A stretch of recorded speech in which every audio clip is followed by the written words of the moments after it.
আমাদের অনন্য স্টোরি সকল প্রকার পার্ট গল্প দেখতে আমাদের চ্যানেলটি সাবস্ক্রাইব করে পাশে থাকা বেল আইকনটিতে ক্লিক করে অল নোটিফিকেশন অন করে দিন।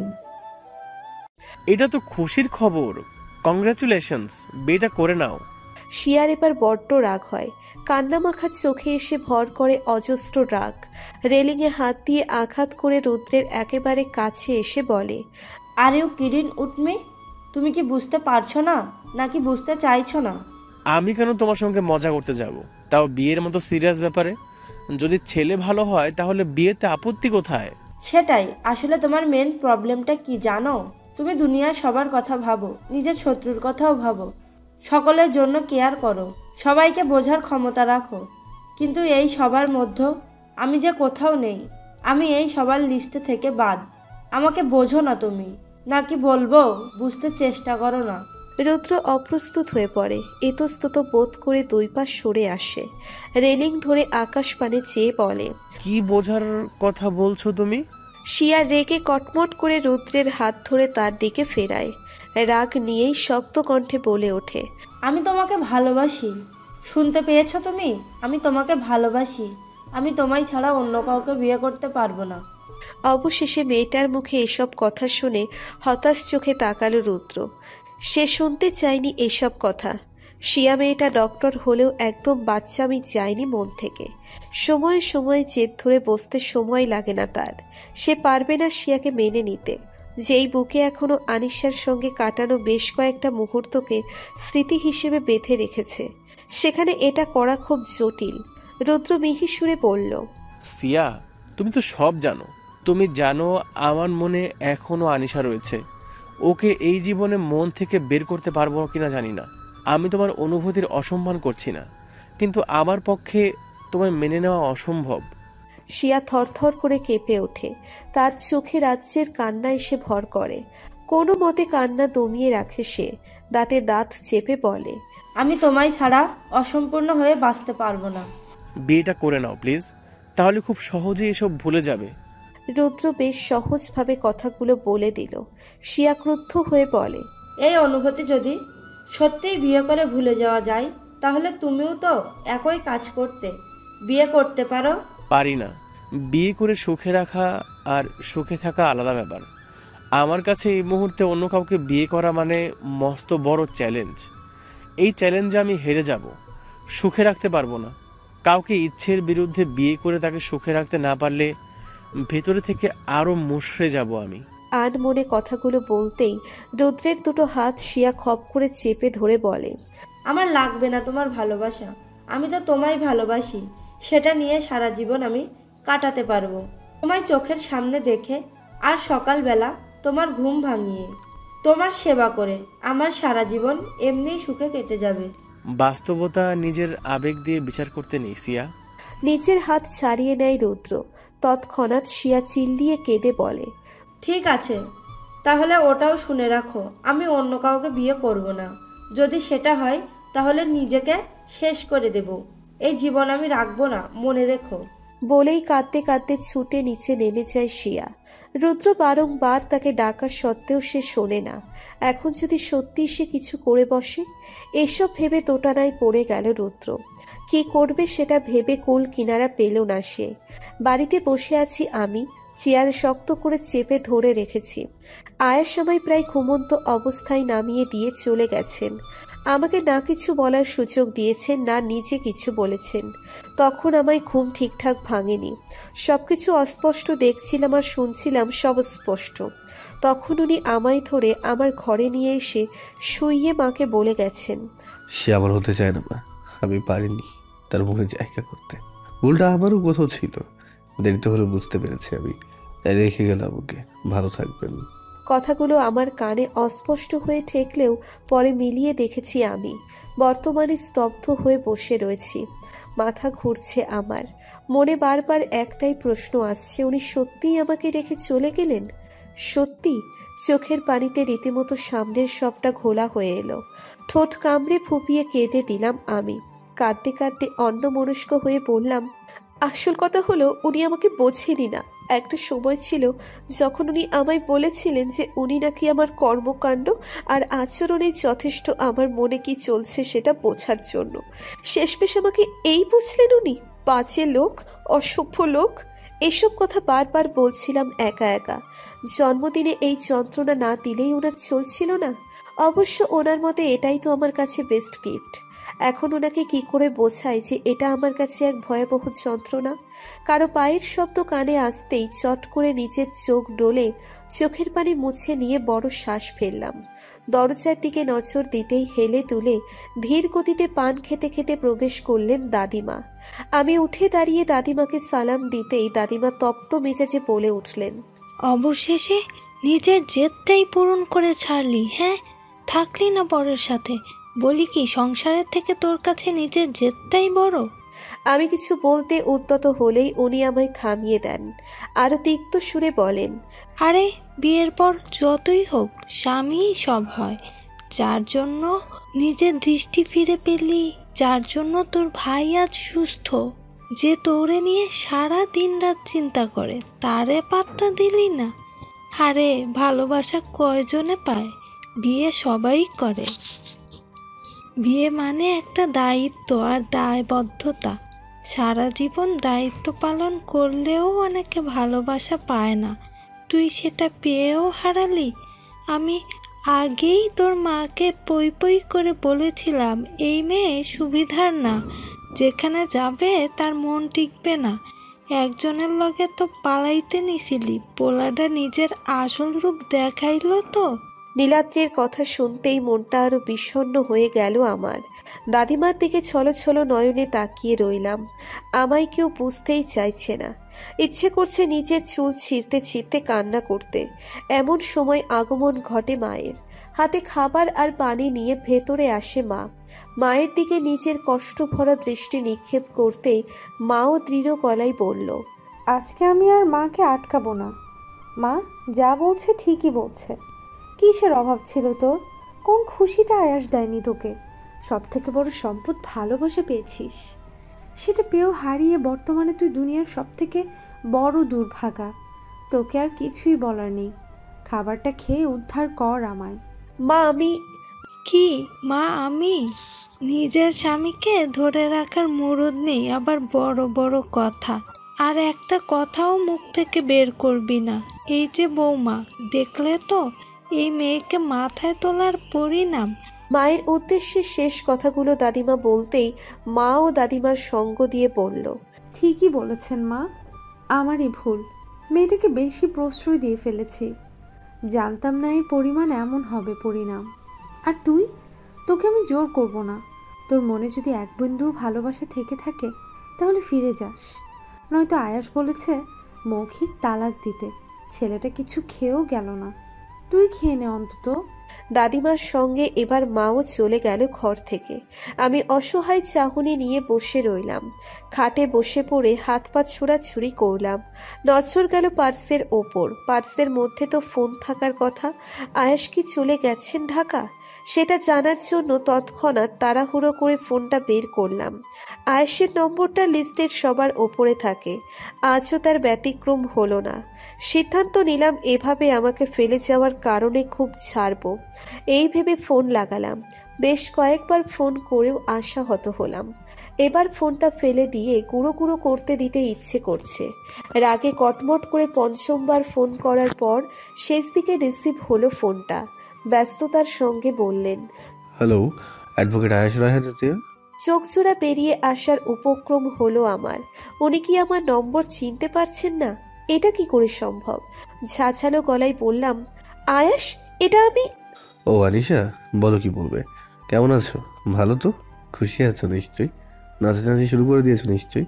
তার আগে আপনি বলুন কি এমন কাজ করেছেন যে আপনার ফোন ধরতে লেট হলো আর আমার নম্বরটা চিনতেও পারলেন না? আমি বিজি নাও, মৃধার সঙ্গে কাজ করছি। মাথায় যেন ফট করে আগুন লেগে গেল। মৃধাকে আয়েশ বাদ দিতে চাইলেও মৃধা আমায় বলেছিল সে প্রফেশন হিসেবে এই লয়ার হতে চায় আর গুরু হিসেবে আয়েশের থেকে সব শিখতে চায়। সেদিন আমি মানা করিনি, কিন্তু বর্তমানে মনে হচ্ছে আমি ভুল করেছি।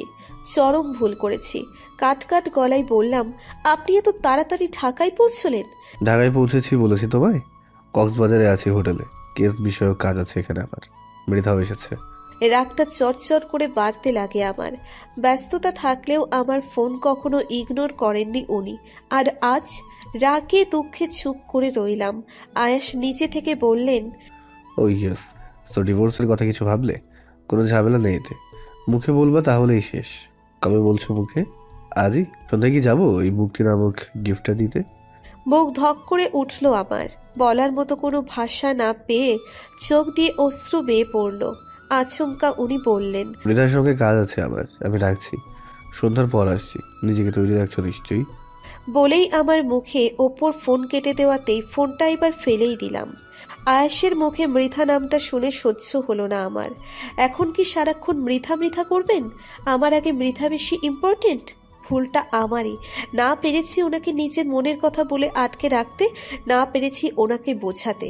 সারা দিন ঘরেই কাটিয়ে দিলাম আমি। সন্ধ্যার আগ মুহূর্ত, গোধূলি বেলা, নাওয়া খাওয়া বাদ দিয়ে বসেই থাকলাম ঘরের এক কোণায়। আশেপাশের পরিবেশ বড্ড বিষাক্ত, সব জায়গায় ছড়িয়ে রয়েছে বিষণ্ণতা। অবশেষে আমায় ডাকতে এলো ছোট ছোট ছেলে মেয়েগুলো, যাদের সঙ্গে আগে আমি থাকতাম। প্রথমে যেতে না চাইলেও ওরা আমার হাত ধরে টেনে আনলো। আনমনে হাঁটতে হাঁটতে পৌঁছলাম সেই চিরচেনা সমুদ্রের পাড়ে। বড় বড় ঢেউ খেলে যাচ্ছে পারে। অন্য দিনের মতো সব কাজ শেষে সকলে মিলে গল্পগুজব করছে, কেউ কেউ গান গাইছে। সকলে আমায় সেখানে গিয়ে বসতে বলল, কিন্তু আমি গিয়ে বসলাম খানিকটা দূরে। বালিময় চারিপাশ, সমুদ্রের ঢেউ আমার পা পর্যন্ত এসে সেখানেই থেমে যাচ্ছে। সেটাই মনোযোগ দিয়ে ভাবছি। আজ আয়াস এলে সমস্ত কথা ভনিতা না করে বলেই ছাড়ব, এটা আমার প্রতিজ্ঞা। দমকা হাওয়া এলোমেলো করে দিচ্ছে সবটা। হাত খোপাটাও খুলে গেল অবশেষে বাতাসের বেগে। তবুও আমি চুপ। আচমকা একটা পিচ্ছি মেয়ে দৌড়ে এলো আমার কাছে। হাঁপাতে হাঁপাতে বলল, এই আনিশাপা, তুমি এইখানে কি করো? এমনিই বসে আছি। কেন করে বেনু? বেনু ইশারায় আমার পা ঘেঁষে অনেকটা দূর দেখিয়ে বলে, ওই তো, ওইটা তোমার বন্যা, দেখো দেখো। আমি ওর ইশারা অনুযায়ী তাকালাম। দূরে হলেও চিনতে খুব একটা কষ্ট হলো না আমার। সাদা শার্ট পরিহিত লম্বাটে মানুষটিই আয়াসী। তবে ওনার সাথে মেয়েটা কে? ভালো করে দেখতেই মনে হলো মৃধা। চোখ চলকে উঠল আমার। উনি সমুদ্রের পাড়ে মৃধার সঙ্গে? কেন? কি কারণে? উনি যে বললেন ওনার কাজ আছে কেস নিয়ে, এই ওনার কাজ? দেখো দেখো, ওইটা তোমার বডি না, অন্য মেয়ের লগে কথা কয়। আমি বেনুর কথায় পাত্তা না দিয়ে উঠে দাঁড়ালাম। এক প্রকার তড়িৎ গতিতে হাঁটা দিলাম ওনার দিকে। মাথা আর সারা শরীর আগুনে জ্বলছে আমার। হাউ ডিয়ার হিম! আজকে চোখই খুলে নেব আমি। রাগে দুঃখে আবারও কান্না পেল আমার। ওনার নিকটে যেতে যেতে মৃধা চলে গেল। সেদিকে চোখ দিলাম না। আয়াস থাকলেই হলো। উনি কি করে পারছেন আমায় বাড়িতে রেখে এখানে এসে মৃধার সাথে সমুদ্র পাড়ে কথা বলতে? ভয়ঙ্কর রাগ খেলে গেল আমার মস্তিষ্কে। ওনার সামনে গিয়ে দাঁড়াতেই উনি চমকে উঠে ভ্রু বাঁকিয়ে আমার দিকে তাকালেন। তুমি এখানে? কেন রে? আমার আসার কথা ছিল না তাই না? তোদের ডিস্টার্ব করলাম? ফোঁসফোঁস করে বললাম আমি। আমার চাহনি দিয়েই ওনাকে ভস্ম করে দিতে ইচ্ছে করছে এবার। কিন্তু আমার মুখে হয়তো তুই তোকারি শুনে বেজায় অবাক হলেন আয়াস। কিছু বলতে নিলেই সরাসরি আবারও ওনার শার্টের কলার দুহাতে টেনে ধরে আমি। সর্বোচ্চ শক্তি দিয়ে ধাক্কা মেরে ফেলে দিই আমি। আচমকা এমন কাজের আশা হয়তো করেননি উনি, তাই টাল সামলাতে না পেরে পড়েই গেলেন। ওনার অর্ধেক শরীর বালুতে আর বাকি অর্ধেক শরীর পানিতে ভিজে গেল। তবুও ক্ষান্ত হলো না আমার মন। আমিও ওনার বুকে উঠে আবারও শার্টের কলার ধরলাম। আয়াস আধশোয়া হয়ে আমার কাণ্ড দেখে হা হয়ে রয়েছেন। আমি কলার ধরে নিচের কাছে নিয়ে এসে বললাম, খুব তো বড় বড় কথা বলেছিলি। আমার কর্মকাণ্ডে বুঝে নিবি আমি তোর জন্য কি অনুভব করি। কোথায় গেল তোর সেসব কথা? এতদিনে এই বুঝলি আমায়? ঠকবাজ লোক, অসভ্য। আমি যেতে না যেতেই মেয়েদের সঙ্গে ঢলাঢুলি শুরু হয়ে গেছে না?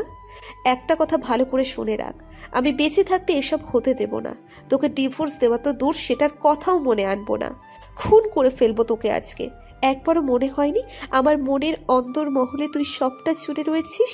ভালোবাসি তোকে আমি, খুব ভালোবাসি, পাগলের মতো ভালোবাসি তোকে। থম মেরে আধশোয়া রয়েই রয়েছেন আয়াস। ভিজে একাকার হয়ে গিয়েছেন। পানির ঝাপটা এসে পড়ছে ওনার গায়ে। ওনার বুকে লেপ্টে এখনো শার্টের কলার ধরে ওনার উপর আধশোয়া হয়ে রয়েছি আমি। আয়েশের চোখের পলকও পড়ছে না, না রয়েছে নড়াচড়া। আমি এখনো চোখ রাঙিয়ে তাকিয়ে আছি। দুজনই দুজনের দিকে তাকিয়ে আছি। শুধু আমার দৃষ্টিটা অভিমানের এবং ওনার দৃষ্টি বিস্ময়ের। এতক্ষণেও ওনার নড়াচড়া না দেখে খানিকটা ঘাবড়ে গেলাম আমি। কি হলো ওনার? ঠিকঠাক আছেন তো? কলার থেকে হাত সরিয়ে ওনার গালে হাত রেখে ঝাঁকিয়ে বললাম, এই কি হলো আপনার? আপনি ঠিক আছেন? আয়েশ এবার আমার দিকে ইশারা করে নিজের গলা দেখিয়ে বললেন, বাইট হিয়ার। হোয়াট? চরম বিস্ময় নিয়ে তাকালাম এবার আমিও। আয়েশ আবারও গাম্ভীর্য বজায় রেখে বললেন, এখানে বাইট করো রাইট নাও।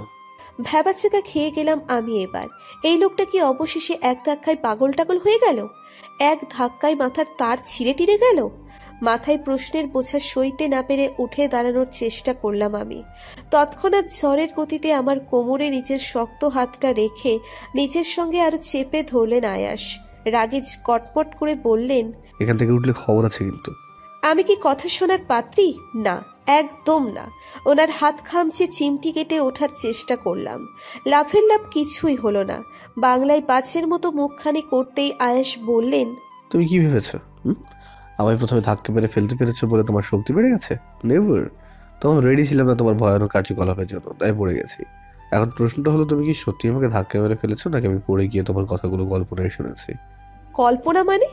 মানেটা হলো এই যে আমি কি স্বপ্ন দেখছি এখনো? যদি দেখে থাকি তাহলে আমায় জাগিয়ে দাও, নয়তো এবার স্বপ্নের ঘরে সেন্স হারিয়ে ফেলবো নিশ্চিত। সন্দিহান হয়ে তাকালাম ওনার মুখের দিকে। পানিতে ভিজে চুপসে গেছেন উনি। চেহারায় পেরেছে এক অন্য ধরনের লাবণ্য। আহা, মানুষটা তো সুন্দর কেন? নাকি আমার চোখে একটু বেশি সুন্দর? ভালোবাসি বলে? ভাবনা থেকে বেরিয়ে বললাম, তার জন্য আমায় কি করতে হবে? Bite here, I said that. রাগের চোটে গলায় দাঁত বসিয়ে দিলাম আমি। স্বপ্ন কোন দিকে মনে হয় ওনার? মাথা উঠিয়ে দেখি উনি স্বাভাবিক দৃষ্টিতে তাকিয়ে আছেন আমার দিকে। একটা বড় শ্বাস নিয়ে বললেন, মানুষের বাইট ছিল নাকি পিঁপড়ের বাইট বোঝা গেল না তো। গাল ফুলিয়ে তাকাতেই আমার কানের পাশ থেকে চুল সরিয়ে উনি ফিসফিস করে বললেন, ভালোবাসি মাছ বিক্রেতা, আই মিন সেলফিশকে। শিহরণ বয়ে গেল আমার সারা অঙ্গে। খামচে ধরলাম ওনার শার্ট। আয়েশ মুচকি হেসে তাকিয়ে বললেন, তুমি তো আমার থেকেও ডেঞ্জারাস, তোমার থেকেও বড় সেলফিশ। জেলাসির সব লুকোনো কথা বের করে দিল। লজ্জায় তাকাতে পারছি না আমি। নখ খুঁড়ছি আয়েশের বুকে। উনি দীর্ঘ নিঃশ্বাস ফেলে বললেন, এখনো বিশ্বাস হচ্ছে না একটা মেয়ে যে কিনা ভালোবাসার কথা বললে লজ্জায় পালিয়ে যেত, সেই মেয়ে নিজে থেকে এসে গুন্ডিদের মতো লাইক লেডি ডনের মতো শরীরের কলার ধরে হুমকি দিয়ে বলল ভালোবাসি। How is it possible? আমার এখনো মনে হচ্ছে আমার ঘুমের মধ্যে আছি, নেশার মধ্যে আছি। যদি তাই হয় তুমি প্লিজ আমাকে জাগিয়ে দাও। যদি সেটা না হয় তাহলে আবারও নিজের মনের কথা উজাড় করে দাও। বলেই চোখ বুঝলেন আয়াস। এক ধ্যানে কয়েক সেকেন্ড তাকিয়ে থেকে ঢোক গিললাম আমি। দুরু দুরু মনে কাছে যেতেই আমার গালের সাথে ওনার গাল লেগে গেল। অতি ধীর গলায় বললাম, প্রায় 1 বছর ধরে লুকিয়ে ভালোবেসেছি একজনকে। আমিও নিজেও বুঝিনি যে এটা ভালোবাসা ছিল। তার ভালোবাসা দেখে আমি তাকে ভালোবেসেছি। তার এই সুন্দর স্বার্থপরতা দেখে আমি ভালোবেসেছি। এত বড় স্বার্থপর মানুষ আমি দেখিনি। ভালোবাসি আপনাকে। আমার দিকে নিভু নিভু চোখে তাকালেন উনি। চোখে সেই রাজ্যের স্নিগ্ধতা। আমি ওনার বুকে মাথা রেখে নিচের বুক লুকিয়ে ফেললাম। অনুভব করলাম উনি আমায় ধরে উঠে বসছেন।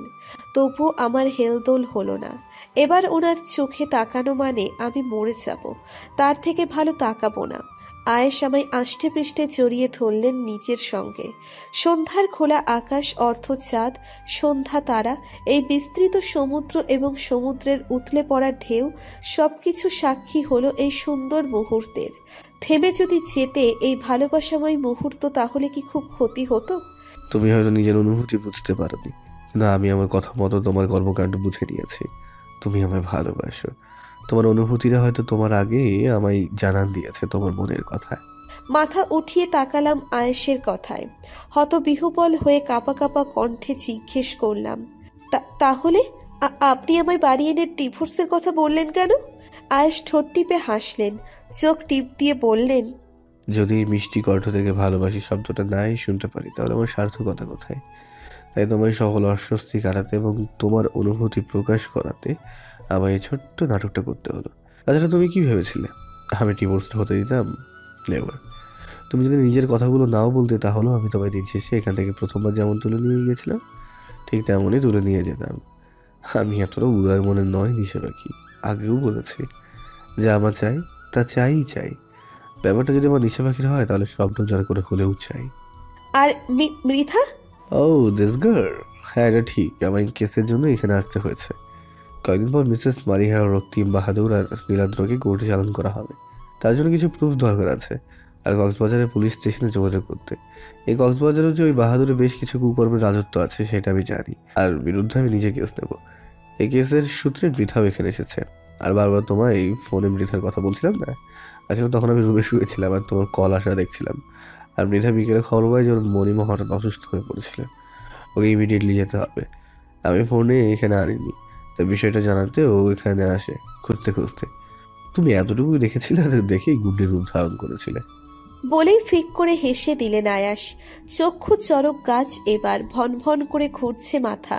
দাঁতে দাঁত চেপে তাকালাম ওনার দিকে। অতঃপরই কাঁদো কাঁদো হয়ে বললাম, আপনি একটা ঠকবাজ লোক।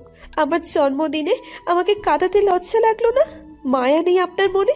আচ্ছা একটা কথা বলো তো, যদি এই কান্নাটা না করতে তাহলে কি এই সুন্দর মুহূর্তটা আসতো? মাঝে মাঝে কান্না করতে হয় সুখের জন্য, আর আমি যে তোমার মুখে শুধু ভালোবাসি শোনা যেন চাতক পাখির মতো চেয়ে বসেছিলাম তার বেলায় মুখ থেকে তো এতটুকু কথা বলতে গিয়ে যতবার হোঁচট খেয়েছ। জীবনে কাউকে এসব বলিনি তো, তাই তো বারবার হোঁচট খেয়েছি। আর কাউকে বলতেও হবে না আমাকে ছাড়া। আমি ওনার দিকে তাকালাম। উনি মৃদু হাসছেন। আজকের হাসিটা একটু বেশিই প্রাণবন্ত। কেন? আমার মুখ থেকে ভালোবাসি শুনতে পেয়ে? ইস, তাহলে কত কষ্টটাই না দিয়েছি ওনাকে। আমিও বড় মাপের বোকা, সামান্য একটা কথা বলতে এত সময় লাগিয়ে দিলাম। এবার উঠে দাঁড়ালাম আমরা। চারিদিকে অন্ধকার হয়ে এসেছে। আচমকা আয়ের সময় পেছন থেকে জড়িয়ে ধরে বলেন,